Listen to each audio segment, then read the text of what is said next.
¿qué tipo de país refleja para el 2021 esta encuesta? A ver, yo creo que está reflejando la expectativa de un país que empieza a salir de una crisis, de una gran crisis. Primero, la expectativa de la gente es que la pandemia empiece a ceder. Claramente la encuesta nos está mostrando que en términos de expectativa la gente siente que va a haber muchas menos muertes y por lo tanto va a ser menos grave la pandemia que este año. Segundo, la gente tiene muchas expectativas depositadas en el proceso constituyente y ve en el proceso constituyente una válvula para poder avanzar y destrabar los conflictos que la sociedad ha ido evidenciando desde el estallido social del 2019 y por lo tanto se ve un país que empieza a trabajar sus heridas de manera de empezar recién a salir adelante. Ahora, hay hartas expectativas, pero no expectativas que se concreten en soluciones inmediatas, sino expectativas en torno a que empiecen a mejorar las cosas para que efectivamente sea posible que hayan cambios orientados a lo que la gente está buscando y demandando. Pero hay algunas respuestas que podrían dar una visión opuesta. Por ejemplo, solo un 25% cree que habrá menos violencia el próximo año.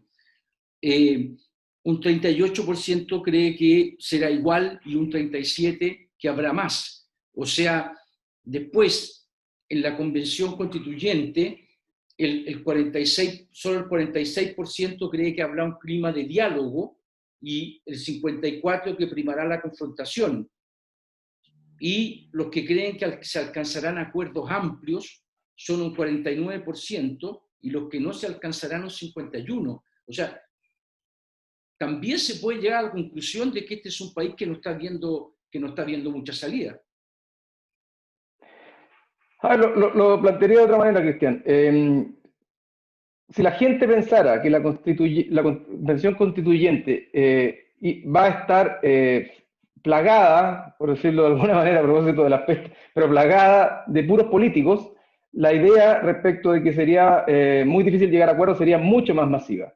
La idea de que sería un escenario más polarizado sería mucho más masiva, sería no 55, sino que en torno al 75. Entonces, más bien, lo que esas respuestas están reflejando es una suerte de escepticismo en cuanto a que mucha gente todavía cree que la convención, cree y espera que en la convención haya una participación importante de independientes, de gente que venga a oxigenar la política. Y eso no es una crítica a los partidos políticos por defecto, es una sensación de que se llegó a un estado de las cosas donde la política no ha sido capaz de dar cuenta de las necesidades de las personas y se la proyecta muy incapaz de dialogar, se la proyecta polarizada.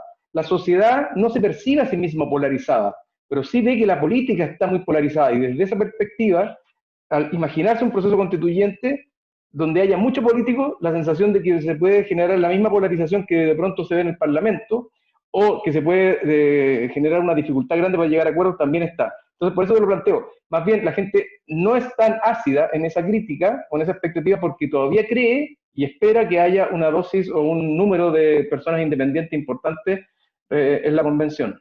Claro, pero eso no fue medido. Eso es una interpretación tuya de la encuesta. O sea...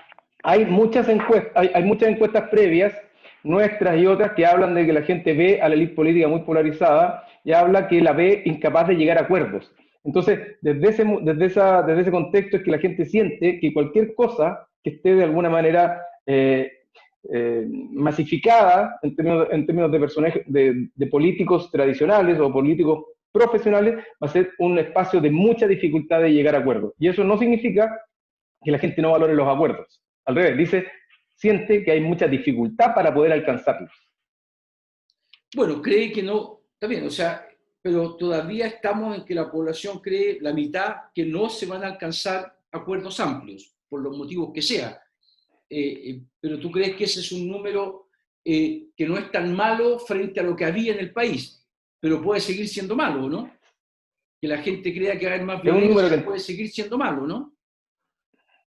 En términos relativos, es un número malo, o sea, es un número no tan malo, porque si tú preguntaras lo mismo respecto del Congreso o de otras instancias de divagación y discusión política, la gente sentiría que hay mucha más polarización. Entonces, ese es un llamado indirecto, pero que se asocia con otras encuestas, a que efectivamente la convención tenga una participación importante de independientes o de gente que tenga independencia de juicio y que no vaya ahí con ideas preconcebidas, Si eso es el temor que tiene la gente cuando uno lo mira, a propósito de lo que estamos viendo y en otros estudios, que la gente llegue a defender puntos previos y no a discutir esos temas. Ahora, respecto de la violencia que la gente piensa, que un 37% piensa que va a ser superior a la de este año, tiene que ver con dos cosas, fundamentalmente, pero lo fundamental con que hay un nivel de violencia que ya está instalado y que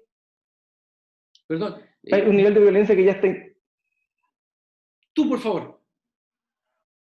No, que hay un nivel de violencia que ya está instalado y que no tiene que ver ni con la movilización ni con el estallido social, sino que tiene que ver con lo que hemos estado viendo en el último tiempo. La gente, bueno, los tiroteos de Maipú y en distintas comunas de la capital son bien elocuentes al respecto. Entonces, hay una sensación de que hay una cierta violencia física que se está ejerciendo en la sociedad y que está instalada y que es estructural.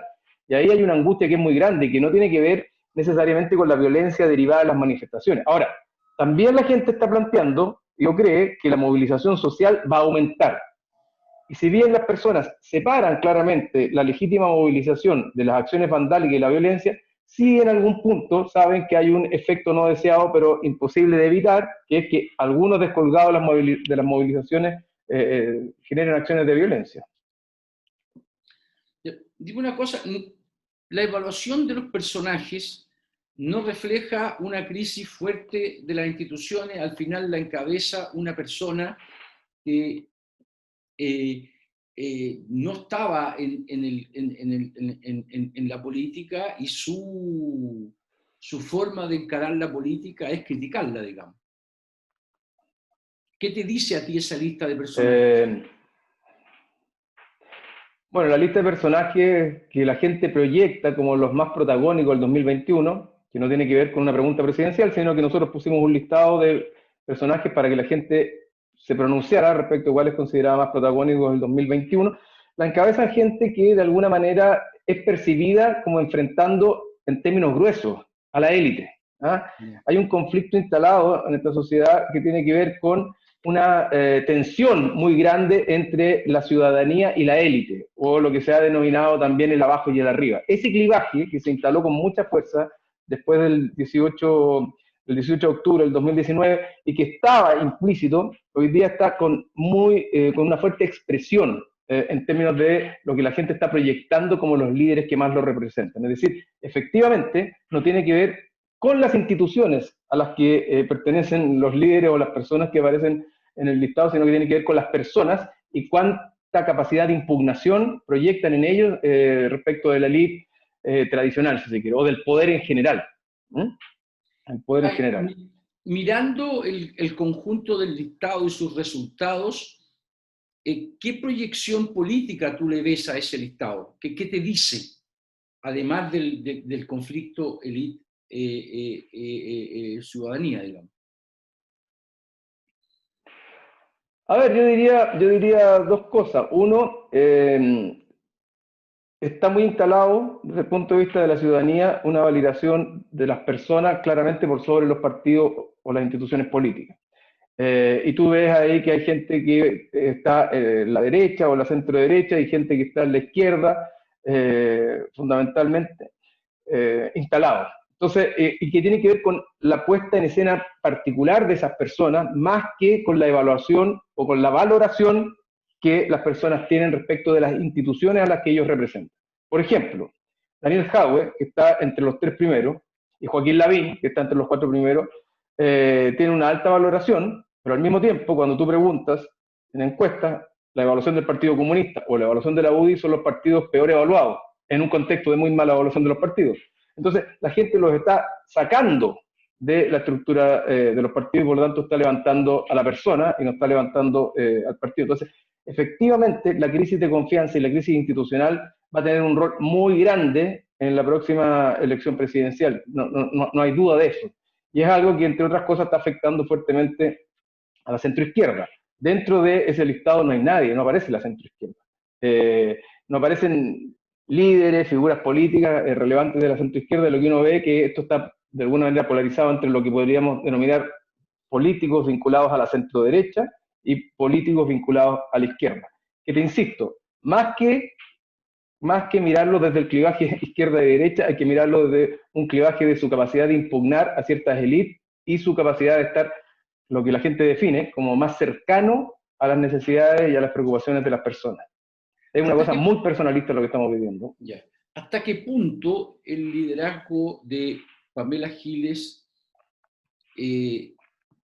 se proyectó, obviamente, por el primer retiro? ¿Hasta qué punto tú le ves proyección futura a ese liderazgo más allá de la iniciativa del retiro de la AFP? ¿O eso venía de antes ella? No, yo creo que el liderazgo de ella va a estar muy presente en el 2021, eso no me cabe duda. No sé en qué posición terminará, si que ella tiene intenciones de ir a la papeleta, si va a disputar una primaria, pero sin duda el liderazgo que está representando Pamela Giles hoy día, que es un liderazgo que logra salirse, es un liderazgo que logra salirse de las estructuras de la izquierda y la derecha y logra representar e identificar a una amplia gama de sectores de la ciudadanía que no habían encontrado ni partidos ni figuras que los representaran. Es un liderazgo que va a estar permanentemente alto durante el 2021. Pamela Giles logra una sintonía que, te insisto, es mucho más allá que el clivaje izquierda-derecha, una sintonía importante con los jóvenes que se sentían excluidos, ¿verdad?, de la política o desinteresados, y con los segmentos de menores ingresos, que también eran los que menos estaban votando y por lo tanto se sentían más desinteresados, o sea, ajenos, si se quiere, al proceso político, que lo veían como algo muy distante y desconectado totalmente o desacoplado de las motivaciones o de los intereses de las personas. Y en ella encuentran, ¿verdad?, alguien que es capaz de conectar con las subjetividades de ellos, que en buena medida tiene que ver con la sensación de una nueva forma, por una parte, de hacer política, más allá del juicio que uno tenga, y además una nueva lógica, que es impugnar el abuso, impugnar a las élites, o impugnar de alguna manera a quienes han sido sentidos por las personas como quienes más han abusado de su situación o de sus contextos. Dime una cosa, el presidente Piñera no está entre los más influyentes del 2021 ahí en esa lista, porque tendría que el criterio era que estaba los que habían sacado por lo menos 2% en las respuestas espontáneas respecto a los presidenciables de la próxima elección. Hay una expectativa muy baja respecto del presidente Piñera. ¿Hasta qué punto eso puede ser positivo en la medida de que, como la expectativa es demasiado baja, los logros se valoran más? No, sin duda, o sea, solo un 15% de las personas cree que el presidente lo va a hacer mejor que este año. La gran mayoría dice que lo va a hacer igual de lo que lo ha hecho este año o lo va a hacer peor, incluso que lo ha hecho este año y sabemos que el presidente está con niveles de aprobación en torno, o sea, al 7, al 8, al 10, dirán algunas encuestas, ¿verdad? Pero no más que eso. Entonces, que la gran mayoría piense que lo va a hacer peor, nos pone en un escenario donde hay muy pocas expectativas. Y cuando hay muy pocas expectativas, pasan dos cosas. Uno, que cualquier sorpresa positiva puede generar adhesión y una sorpresa inesperada que por lo tanto genere más cercanía, mayor valoración y por lo tanto no estoy esperando nada, que algo llegue, efectivamente puede ser muy positivo. De hecho, es el fenómeno inverso a lo que normalmente hace el presidente Piñera, que es inflar expectativas que después se desinflan con el tiempo. Entonces la gente generaba muchas expectativas, acordémonos los tiempos mejores, y después rápidamente se decepcionaba de esas expectativas. Hoy día, que no hay expectativas, puede producirse el fenómeno inverso. Ahora, el riesgo que tiene el presidente es que vuelva a inflar estas expectativas rápidamente, por ejemplo, no sé, con las vacunas, por ejemplo, con la recuperación económica, y por lo tanto se vuelva a generar un nivel de expectativas grande que rápidamente se desincentiven. Ahora, también pasa que esto que puede ser una sorpresa positiva, cuando uno tiene pocas expectativas de algo, también pasa que cuando hay pocas expectativas hay una lógica de profecía autocumplida. O sea, la gente está anclada en un juicio crítico respecto del presidente y por lo tanto le va a costar mucho desanclarse de ahí. Entonces, no solo tiene que ser una noticia positiva, sino que tiene que ser un grupo de noticias positivas que finalmente mueva las actitudes que las personas tienen respecto al presidente, actitudes que tienen emociones distantes, que tienen juicios críticos y por lo tanto que están bastante asentadas. De acuerdo. Yo quiero volver un poco al listado de los más influyentes. En la pregunta se dice que es independiente de la adhesión, pero obviamente que esto muestra un cierto grado de de adhesión. ¿Hasta qué punto muestra ese grado de adhesión, a tu modo de ver? Muestra, ahora, es interesante porque la pregunta efectivamente, como tú comentaste, nosotros usamos un criterio y ese criterio es que hubieran aparecido con al menos 2% durante el año 2020 en la encuesta Criteria como preferencias espontáneas presidenciales. Ese era el criterio. Y desde esa perspectiva, efectivamente, lo que está la gente recogiendo ahí es la proyección de un liderazgo que va a estar inevitablemente puesto en escena durante el 2021, pero al mismo tiempo hay grados de adhesión importantes.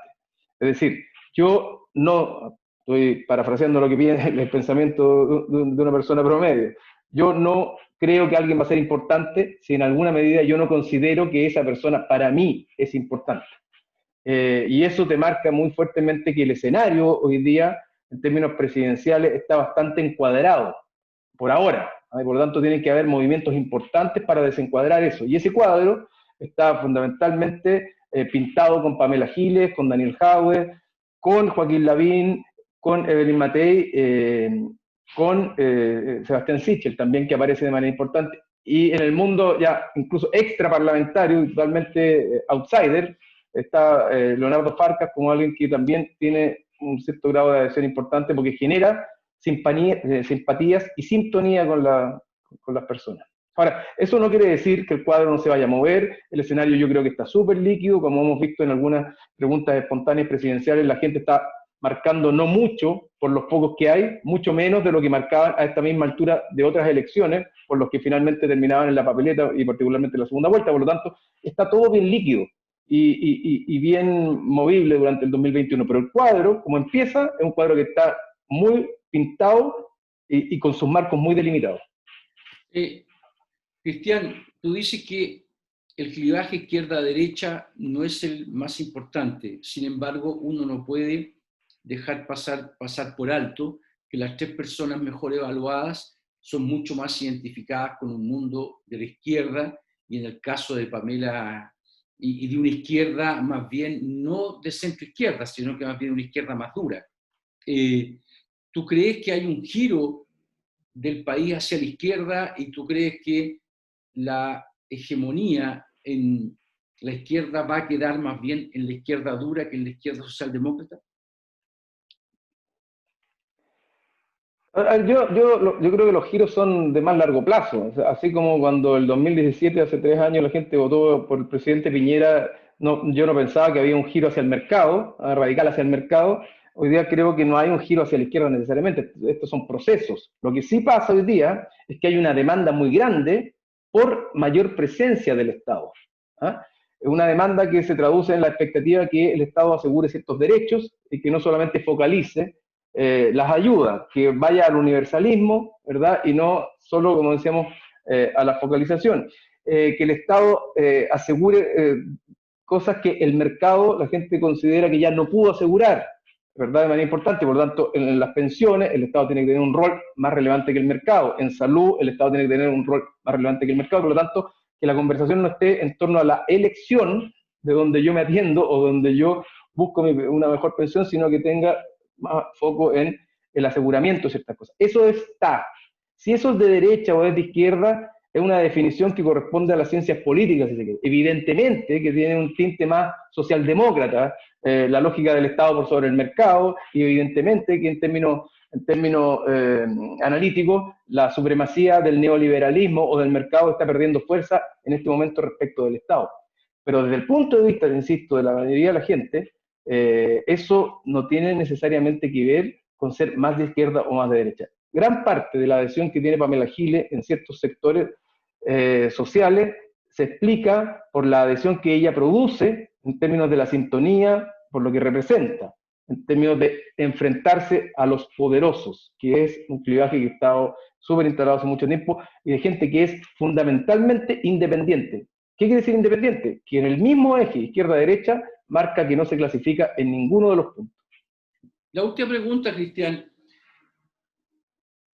Y por eso, te puedo dar un último punto. Por favor. Y desde esa perspectiva, el problema no tiene que ver con que la centroizquierda no tenga posibilidades de postular o de tener una propuesta respecto del rol del Estado. Perfectamente podría tener. El problema que está viviendo hoy día la centroizquierda es que no logra lavarse las heridas respecto al pasado y desde esa perspectiva no puede sembrar una propuesta de futuro.